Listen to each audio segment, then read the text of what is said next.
반갑습니다. 이보다 조금 더 할 뿐입니다. 평면 트러스 해석 마지막 단면법에 대해 알아보도록 하겠습니다. 단면법은 해석하고자 하는 몇 개의 부재만 선택하여 해석할 수 있는 장점이 있으며 절단면의 내력과 외력이 동일하다는 가정하에 힘의 평형 조건을 적용하여 부재의 내력을 구하는 방법이 되겠습니다. 이때 절단되는 미지의 부재는 3개 이하로 하는 것이 좋겠습니다. 다음에 사진에 보시는 것처럼 이러한 여러 개의 심플 트러스가 조합이 된 이러한 플랫 트러스의 경우에는 우리가 이제 이쪽 부분의 어떤 하중을 알고자 한다라고 하면 일단 우리가 저번 영상에서 살펴보았던 절전법 같은 경우는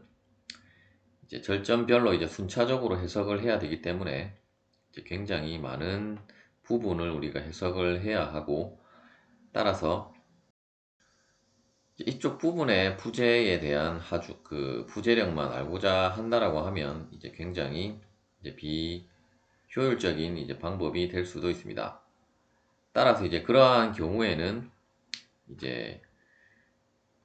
가상의 절단면을 잘랐다라고, 부재를 이제 잘랐다라고 생각하고 이제 그 부재를 자른 면까지를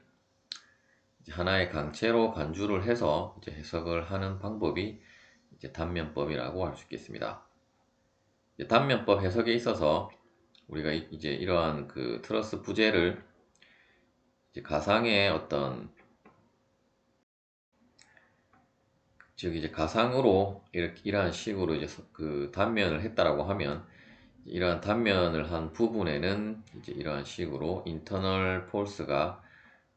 분포를 하게 되고, 만일에 이제 인장력이 작용을 했던 부재라면 이제 이러한 식으로 이쪽 부분으로 이제 이 하나의 부재라고 가정을 하고, 이제 내력이 이러한 외력과 동일한 방향으로 이제 인장력이 작용을 하고 있다라고 여러분들이 도시를 해서 이제 해석을 하시면 되겠습니다. 압축력 같은 경우는 이제 방향을 반대로 이런 식으로 도시를 하면 되겠습니다. 이런 부재력 같은 경우는 우리가 이제 재료역학에서 다루는 응력과는 이제 다른 개념으로 이제 응력이 아니라 인터널 폴스라고 여러분들이 가정을 하시면 되겠습니다. 단면법의 해석 방법에 대해 알아보도록 하겠습니다. 다음에 보시는 것처럼 이러한 단순 트러스가 여러 개 조합이 된 이러한 트러스 구조가 있다라고 했을 때, 우리가 이제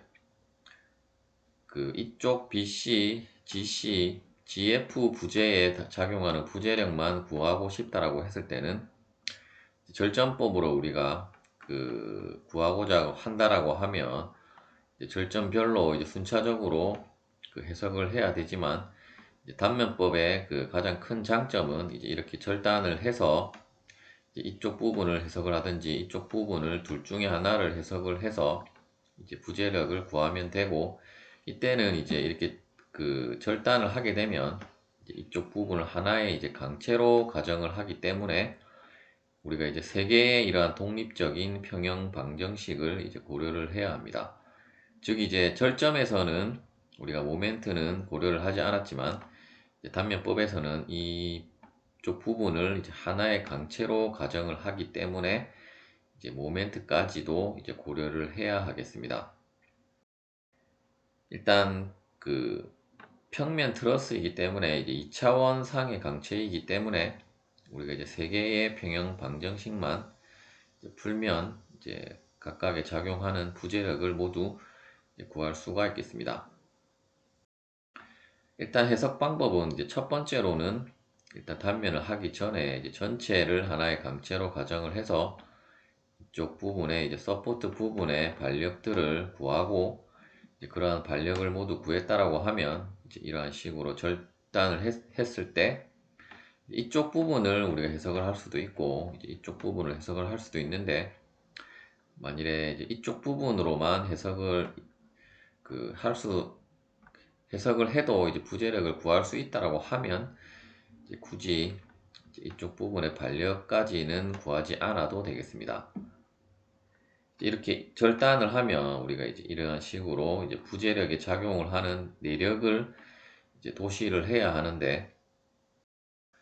일반적으로는 이러한 절단을 했을 때 이제 모든 방향을 이제 인장력을 작용을 한다라고 가정을 하고 이제 도시를 해도 되고, 이 경우에는 이제 이 두 부재는 이제 인장력이 작용을 한다라고 도시를 했지만, 이쪽은 이제 압축력이 작용을 한다라고 한 것은 이제 각각의 어떤 점을 기준으로 삼아서 우리가 모멘트 평형도 고려를 해야 하기 때문에, 만일에 이제 지점에 대한 모멘트 평형을 고려를 한다라고 하면 일단 외력이 1000N이 이쪽 부분이 있기 때문에 회전 방향을 보면 이쪽으로 돌게 되고, 일단 지점을 우리가 회전 지점으로 한다라고 하면 이제 FGC와 FGF는 고려를 하지 않아도 되고, 따라서 이제 FBC만 우리가 고려를 하게 되는데, 이때 이제 모멘트 평형에 의해서 이제 방향이 이쪽 방향으로 이제 나온다라고 보시면 되겠습니다. 이쪽도 마찬가지로 이제 C점에 대한 모멘트 평형을 고려를 했을 때 이쪽으로 돌기 때문에 반대로 돌아야 하므로 방향을 이쪽으로 도시를 했다라고 보시면 되겠고, 이제 이러한 것을 이제 모멘트 평형을 고려를 하지 않고 그냥 바로 여러분들이 전부 다 이제 인장력이 작용을 한다라는 방향으로 두고 이제 해석을 해도 되겠고, 이때 이제 만일에 값이 마이너스로 나오게 되면 이제 방향을 반대로 하면 되겠습니다. 조금 더 자세한 내용은 이제 예제를 풀어보면서 설명을 드리도록 하겠습니다.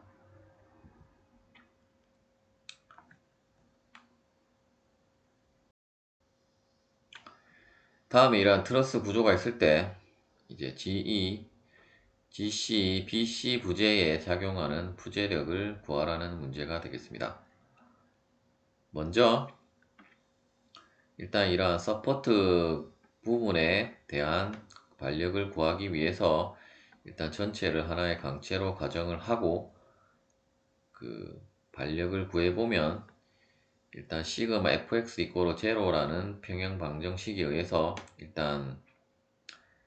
그 x축 방향의 성분은 이제 ax와 이쪽 부분에 400N 밖에 없기 때문에 바로 이제 ax의 값은 이제 400N이 산출이 되겠습니다. 그리고 이제 A점에 대해서 이제 모멘트를 고려를 해보면 이제 dy가 우리가 산출을 할 수 있게 되고, 따라서 이제 dy는 이제 모멘트 평형에 의해서 900N이 산출이 되게 되고, 이제 마지막 남은 ay를 구하기 위해서 이제 시그마 fy 이꼬르 제로라는 평형 방정식에 의해서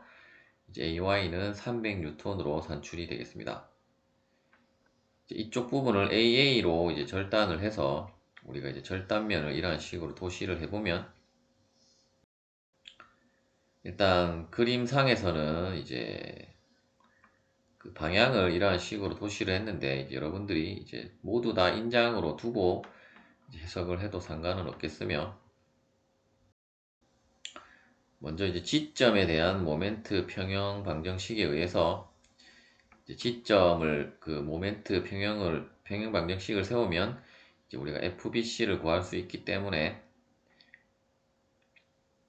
일단 지점을 회전 지점으로 해서 이제 모멘트를 고려를 해보면 이쪽 방향으로 회전을 하기 때문에 마이너스 300N 곱하기 지점으로부터의 직각거리는 4m이므로 이제 300N 곱하기 4m, 그리고 이쪽도 이렇게 돌기 때문에 시계 방향으로 돌므로 마이너스 400N 곱하기 거리는 지점으로부터 직각거리 3m를 곱해주고,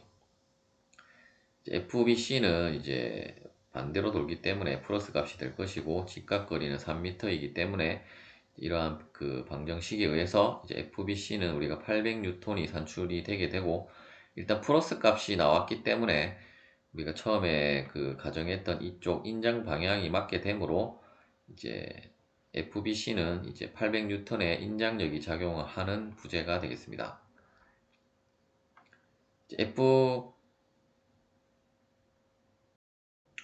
이 G1을 또한 이제 구하기 위해서 이제 C점을 회전 지점으로 해서 이제 모멘트 평형 방정식을 세워서 이제 FG1을 구해보면 이때는 이제 800N이 나오게 되고, 이제 이러한 식으로 가정한 방향으로 계산을 했을 때 플러스가 나왔으므로 이제 인장력, 그 압축력이 작용을 하는 부재가 되겠습니다.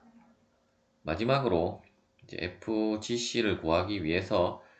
일단 시그마 FY 이꼬르 제로라는 그 평형 방정식에 의해서 일단 그 Y축 성분상의 힘은 이제 300N과 FGC 그 사인 시타 값인데, 이제 사인 시타의 값은 이제 5분의 3이 되게 되므로 이제 5분의 3을 곱한 값이 되게 되고, 이때는 이제 아랫방향이기 때문에 마이너스를 기호를 붙여서 계산을 해보면 이제 FGC도 500N이 산출이 되게 되고, 우리가 처음에 가정했던 방향으로 플러스가 나왔기 때문에 처음에 가정했던 방향이 맞고, 따라서 이제 FGC는 이제 인장력이 500N의 인장력이 작용하는 부재가 되겠습니다. 시청해 주셔서 감사합니다.